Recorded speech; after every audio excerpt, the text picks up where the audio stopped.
ఓం శ్రీ గణేశాయ నమః. అందరికీ నమస్తే అండి. తెలుగు పంచాంగానికి స్వాగతం. మార్చ్ 7వ తేదీ శనివారం. స్వస్తి శ్రీ విశ్వావసునామ సంవత్సర ఉత్తరాయణం శిశిర ఋతువు ఫాల్గుణ మాసం కృష్ణపక్షం శనివారం రోజు పంచాంగంలో సూర్యోదయం సూర్యాస్తమయం తిథి నక్షత్రం శుభాశుభ సమయాలు శుభముహూర్తాలతో పాటు నీటి మంచి మాటను ఈ రోజు ఏ పనులు చేస్తే శుభం, ఏ సమయాల్లో చేయకూడదు, పూర్తి వివరాలు ఇప్పుడు తెలుసుకుందాం. ఇంకా ఎవరైనా మా ఛానల్ సబ్స్క్రైబ్ చేయకపోతే ఇప్పుడే సబ్స్క్రైబ్ చేసి బెల్ ఐకాన్ను నొక్కండి.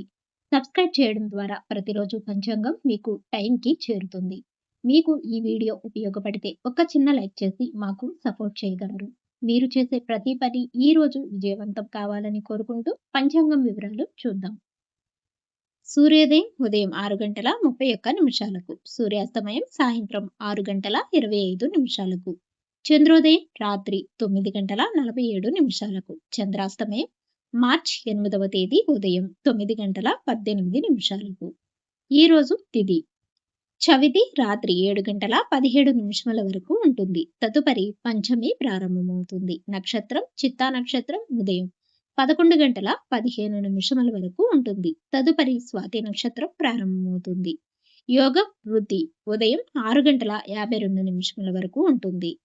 కరణం భవ ఉదయం 6:31 వరకు. తదుపరి బాలవ రాత్రి 7:17 వరకు ఉంటుంది.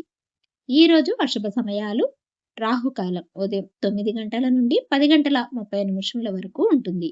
యమగండ కాలం మధ్యాహ్నం 1:30 నుండి 3 గంటల వరకు ఉంటుంది. గుళికా కాలం ఉదయం 6:30 నుండి 8 గంటల వరకు ఉంటుంది. దుర్ముహూర్తం ఉదయం 6:30 నుండి 7:36 వరకు ఉంటుంది. వర్జము సాయంత్రం 5:23 నుండి 7:08 వరకు ఉంటుంది. ఈ రోజు శుభ సమయాలు అభిజిత్ ముహూర్తం మధ్యాహ్నం 12:03 నుండి 12:50 వరకు ఉంటుంది. అమృతకాలం రాత్రి 3:53 నుండి 5:38 వరకు ఉంటుంది. బ్రహ్మ ముహూర్తం తెల్లవారుజామున 4:59 నుండి 5:45 వరకు ఉంటుంది. ఈ రోజు చెప్పుకోదగిన విశేషాలు ఏమీ లేవు. శుభ ముహూర్తాలు ఈ రోజు పెళ్లి చూపులకు, సాధారణ పనులకు, వ్యాపార ప్రారంభానికి, ప్రయాణాలకు, చిన్నపాటి పూజలకు మాత్రమే అనుకూలంగా ఉంది. వివాహానికి, గృహప్రవేశానికి ముహూర్తాలు లేవు. నేటి మంచి మాట: భయం నీకు అడ్డంకి కాదు, అది నీకు పరీక్ష మాత్రమే. డైలీ పంచాంగం కోసం మా ఛానల్ను సబ్స్క్రైబ్ చేయండి. వీడియో నచ్చితే లైక్ చేయండి. తిరిగి రేపటి పంచాంగంలో మళ్ళీ కలుద్దాం. అంతవరకు సెలవు. నమస్కారం.